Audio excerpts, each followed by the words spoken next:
నీకేం తెలియట్లేదు గానీ ఇదంతా చూస్తుంటే నాకు ఏదో భయం వేస్తుంది బాబా. అస్సలా జరగబోయి చూడు.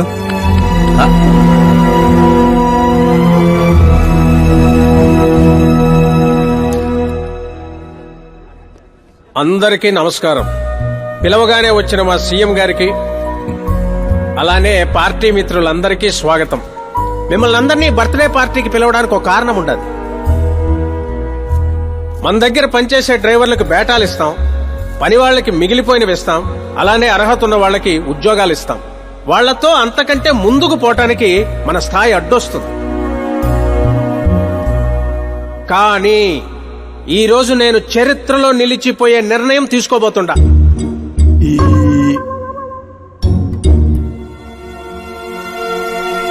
నా దగ్గర పనిచేసే ఒక కార్యకర్త లాంటివాడు, ఓ సెక్యూరిటీ లాంటివాడు మిస్టర్ ఆకాష్ నారాయణ్. అతనికి నా కూతురునిచ్చి పెళ్లి చేయాలని నిర్ణయం తీసుకుంటా. ఇదేంటి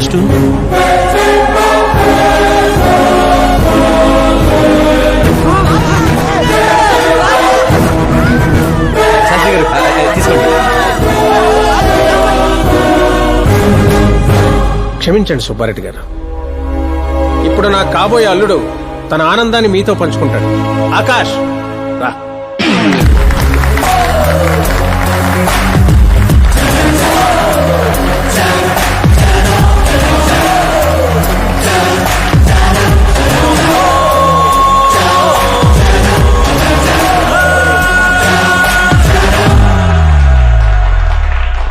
ఇంత పెద్ద పెద్ద వాళ్ళ ముందు ఏం మాట్లాడాలో నాకు తెలియట్లేదు. మర్చిపోయాను. అందరికీ నమస్కారం. ఒక మధ్యతరగతి వాడిగా నేను కల్లో కూడా ఊహించిన రోజు ఇది.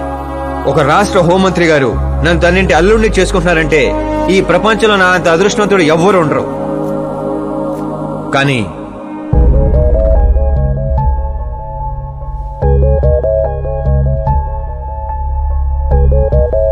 మీరందరూ నన్ను క్షమించాలి. దేనికిరా? నేను ఈ పెళ్లి చేసుకోలేను.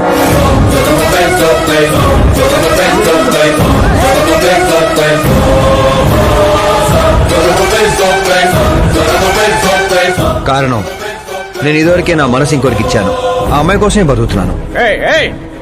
ఆల్రెడీ పెళ్లి ఫిక్స్ అయిన అమ్మాయిని నాకు ఇచ్చి కట్టబెడుతున్నారని మనసులో ఏదైనా ఉంటే చెప్పు.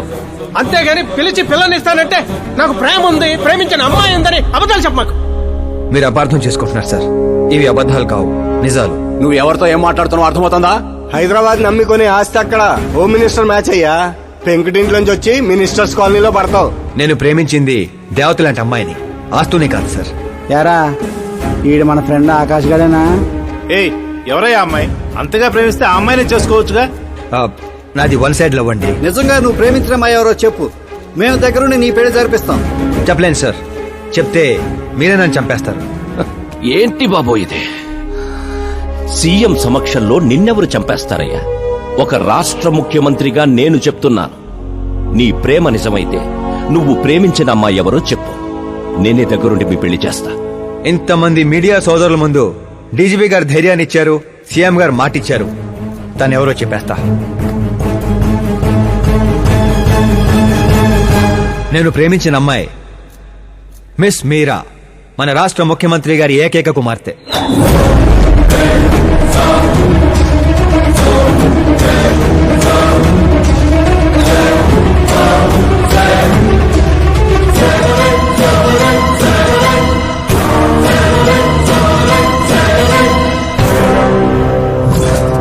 అమ్మని సీఎం కూతురా? ఈ పాపనే చూడలేను. బాబు ఇందులో పవర్ ఉందా? ఎందుకు పంతులు గారు? అయితే పోతా.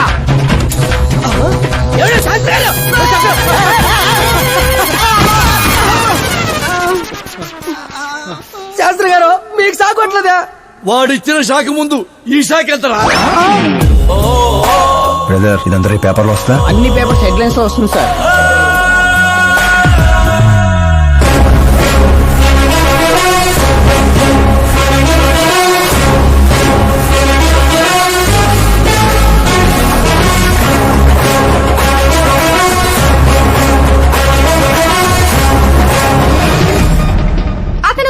సెంచరీ కొట్టలేదు, టెన్నిస్ టైటిల్ కొట్టలేదు, బిజినెస్ టైకోన్ కాదు, యూత్ కి ఐకాన్ కాదు. కానీ ఇప్పుడు అతను రాష్ట్రంలో ఫేమస్ పర్సనాలిటీ అయ్యాడు.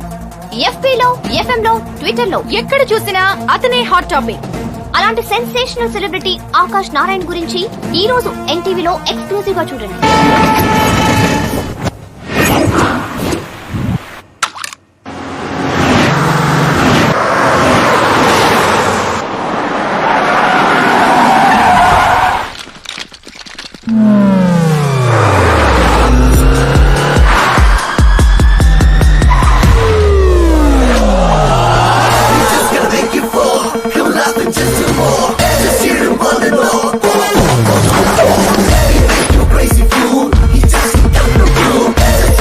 ఏంట్రా వెయిటింగ్? మీడియా ఇప్పుడు వెయిట్ చేయకూడదు. డోర్ ఓపెన్ చేయట్లేదు సార్. డోర్ ఓపెన్ చేస్తుంటానికి మనం పండక్కొచ్చిన కొత్త ఇళ్ళలో ఏంట్రా? మనమే తోసుకుని వెళ్ళాలి.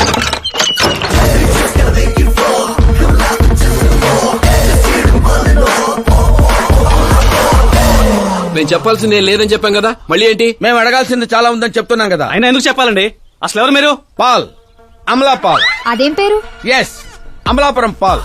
అందరూ పేరుని షార్ట్ చేసుకుంటారు, నేను ఊరిని షార్ట్ చేశా. అబ్బో, బై ది వే, నేను మీ ఇంట్లో అడుగు పెట్టటం మీ అదృష్టం. నువ్వు ఇక్కడి నుంచి బయటికి వెళ్ళడం కూడా నీ అదృష్టం.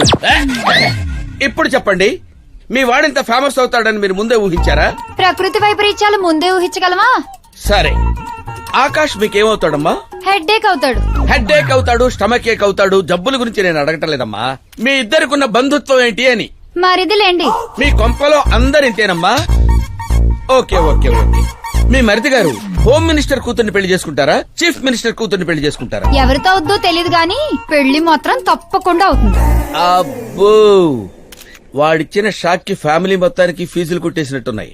మనం ఇక్కడ ఉంటే లాభం లేదు. ఏదైనా సందులో పడితే గానీ సెన్సేషన్ క్రియేట్ చేయలేం. Come on shift. ఆకాష్ నారాయణ ఇక్కడే ఊసేవాడని, ఇక్కడే రాసేవాడని, ఇక్కడ ఆడేవాడని, ఇక్కడ ఊదేవాడని గ్రామస్తులు చెప్తున్నారు.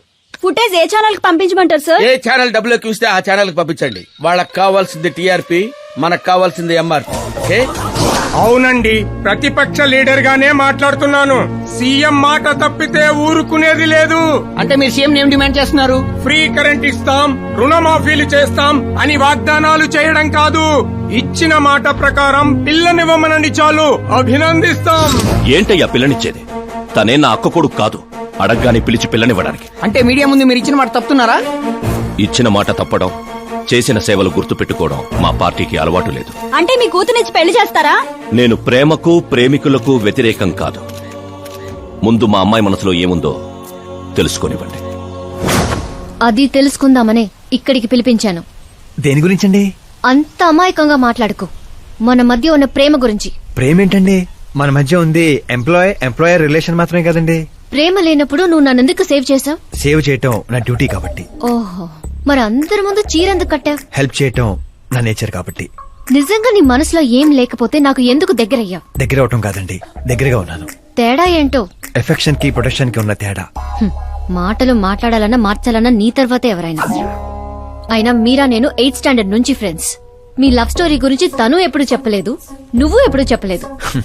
సక్సెస్ఫుల్ లవ్ స్టోరీ అయితే ఎగిరి గంతులు వేసుకుంటూ చెప్పుకోవచ్చు, కానీ నాది వన్ సైడ్ లవ్. ఆ విషయం తనకి తెలియదు. బాగుంది. నా ప్రేమ నీకు తెలీదు, నీ ప్రేమ తనకి తెలీదు. అయినా తనుండేది యూరప్ లో, నువ్వు ఉండేది విలేజ్ లో. మీరిద్దరు ఎలా కలిశారు? పుష్కరాల్లో అండి.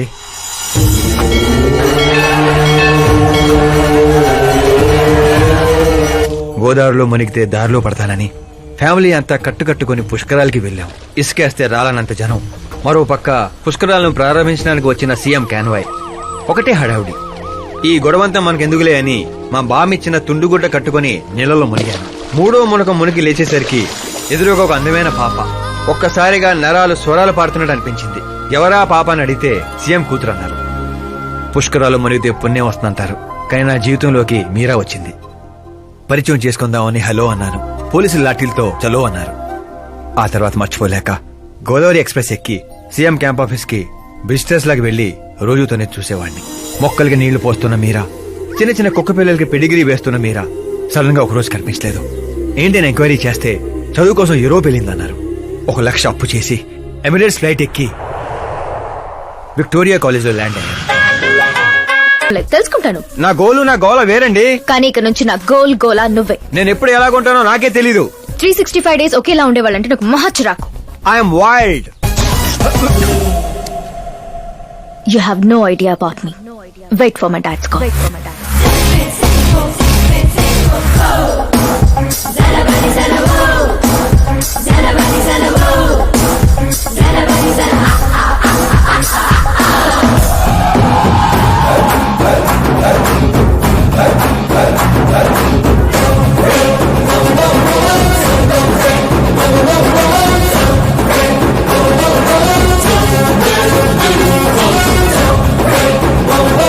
అటు కాదు రే, ఇటు.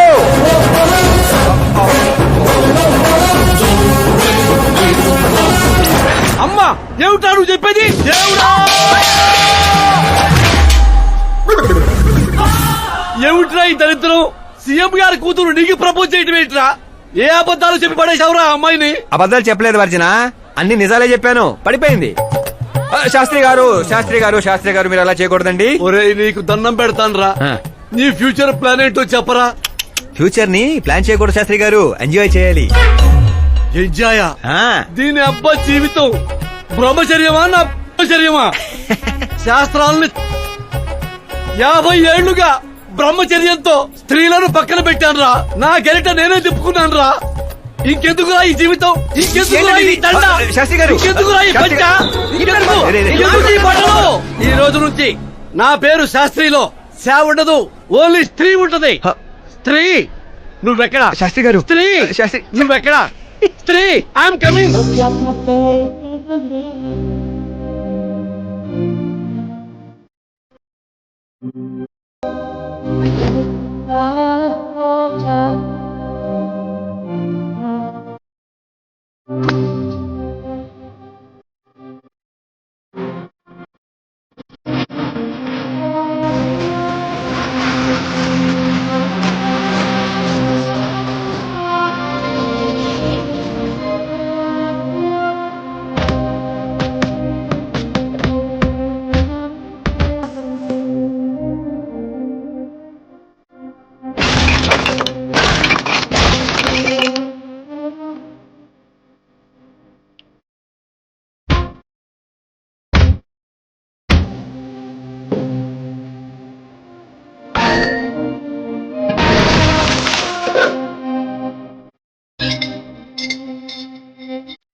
ఎవరాది? కళ్ళు తొబ్బే.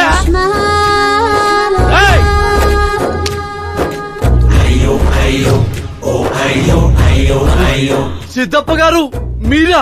నేనేనయ్యా పంతులు. అయ్యో, రాజధాని కోసం భూమిని కోల్పోయి రైతులాగా ఎలా అయిపోయారేంటండి? ఏం చెప్పమంటారు పంతులు గారు, వాడిచ్చిన షాక్ కి అన్నయ్య ఇంట్లోంచి గెంటేశాడు. దేవుడా! అందుకే పగటిపూట వాటర్ క్యాన్లు వేసుకుంటూ రాత్రులు అమీర్పేటలో ఇడ్లీలు వేసుకుంటున్నాను. మరి ఫ్యామిలీ అండి? నా పిల్లమేమో పొట్లాలు కడుతుంది, పిల్లలేమో చట్నీలు వేస్తున్నారు. హత విధి. పంతులు గారు, మా హోటల్లో చట్నీ బాగుంటుందో ఒకసారి ట్రై చేస్తారా? ఏమిటండి మీకు ఈ కర్మ? నేను అప్పటికీ చెప్తూనే ఉన్నాను ఇది రియల్ స్టోరీ సిద్ధప్ప గారు అని. నా మాట విన్నారా? వినకుండా ఇలా ఇలా చిటికలేసుకుంటూ ఇది నా వంటి స్టోరీ, నాకు నచ్చిన స్టోరీ అని రెచ్చిపోయారు. అయినా ఏమిటి దరిద్రం? ఊరెళ్ళిపోవచ్చు కదా. ఊరుసుకుతున్న గేదెలా తయారయ్యావు, ఇంకా నీకు బుద్ధి రాలా? ఒకసారి హీరో అవుతావు, ఊరు వదిలొచ్చాక ఏ ముఖం పెట్టుకుని వెళ్ళమంటావు, ఎలా వెళ్ళమంటావు? పంతులు గారు, టాలీవుడ్ మనకి చాలా ఇచ్చింది, మనం కూడా ఎంతో కొంత తిరిగి ఇవ్వాలి కదా, లేకపోతే లావ్ అయిపోతాం. అంటే ఇండస్ట్రీని దత్తత తీసుకున్నట్టేనా? దత్తత తీసుకోవడం అంటే 2 కామెడీ సీన్లు 2 రేప్ సీన్లు చేసి వెళ్ళిపోతాననుకున్నావేమో. వాణ్ణి, నిన్ను, అన్నయ్యని, మొత్తం అందరినీ దత్తత తీసుకున్నాను. ఎవరిని వదిలిపెట్టను. మీ అందరికీ నేను హీరోగా చేసి బాహుబలి 3 చూపించే వెళ్తాను. ఉంటానయ్యా పంతులు. క్యాన్లు వేసుకుని ఇంటికి ఇడ్లీ పిండి తీసుకెళ్ళాలి. ఓరి శ్రీమంతుడా!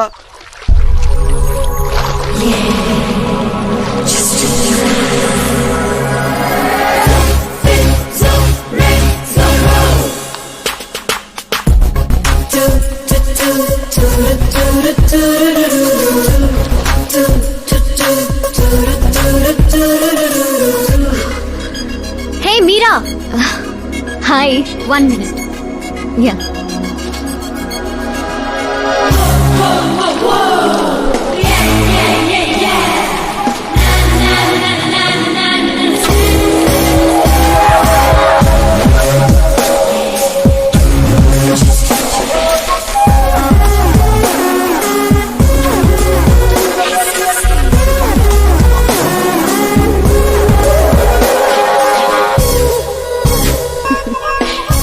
ఏంటి పూల దగ్గర కలుద్దామని పూలతో వచ్చావు? నీకు థ్యాంక్స్ చెప్తావని. థ్యాంక్సా? ఎందుకు? నీ వల్లే కదా ఆకాష్ నాకు పరిచయం అయింది. నా వల్లేంటి కొత్తగా? తను నీ ప్రేమ కోసం నీ చుట్టూ యూరప్ అంతా తిరిగితే. Crazy guy. యాక్చువల్లీ అలాంటిది ఏం లేదు. తను నీకు స్టోరీ చెప్పాడు. స్టోరీనా? అయినా ప్రేమలో పడేయడానికి స్టోరీలు చెప్తే తప్పు గాని తను బయటపడడానికి చెప్తే తప్పే ఉంది. అంటే తను చెప్పినవన్నీ అందమైన అబద్ధాలు. అలాంటి వాడిని నువ్వు ఓకే చేసావా? అలాంటి వాడు కాబట్టే ఓకే చేశాను. అవును, అతని గురించి తెలుసుకున్నాను. ఫేమస్ అవ్వడానికి రాయితో కొట్టడం, ప్రమోషన్ రాగానే మినిస్టర్నే రోడ్డు మీద వదిలేయడం, నీతో పెళ్లాపడానికి నన్ను వాడుకోవడం. సంథింగ్. అతని ప్రెసెన్స్ ఆఫ్ మైండ్ కి పడిపోయాను. శ్రద్ధ, చాలా మంది ఆడపిల్లలకి ఒక వయసు వచ్చాక ఎప్పుడో క్వశ్చన్ మైండ్ లో తిరుగుతూ ఉంటుంది. అందమైన వాణ్ణి చేసుకోవాలా, డబ్బున్న వాణ్ణి చేసుకోవాలా, చదువుకున్న వాణ్ణి చేసుకోవాలా అని. కానీ ఆకాష్ ని కలిశాక నాకు క్లారిటీ వచ్చింది. తెలివైన వాణ్ణి చేసుకోవాలని. ఎస్, నాకు క్లారిటీ వచ్చింది. మమ్మీ, ఆ కరెంట్ వాళ్ళు మళ్ళీ సెట్ చేశారా? రోజుకి 2 సార్లు చేస్తున్నారు. ఓకే చెప్దామా? కన్ఫర్మ్డ్ గా నో చెప్పే. నేను ఆకాష్ ని చేసుకోవాలని ఫిక్స్ అయిపోయాను. అతను వద్దనుకున్నాడు కదమ్మా. ఇప్పుడు నేను కావాలనుకుంటున్నాను. లేకపోతే ఏంటి, వాణ్ణి దానికి వదిలేస్తానా? డాడీ ఎప్పుడో సీఎం అవ్వాల్సినవాడు, కానీ వాళ్ళ నాన్న మా నాన్ననే తొక్కాడు. ఇప్పుడు అది నన్ను తొక్కేస్తుంది. నేను వదలను. నేను ఆకాష్ ని అస్సలు వదలను.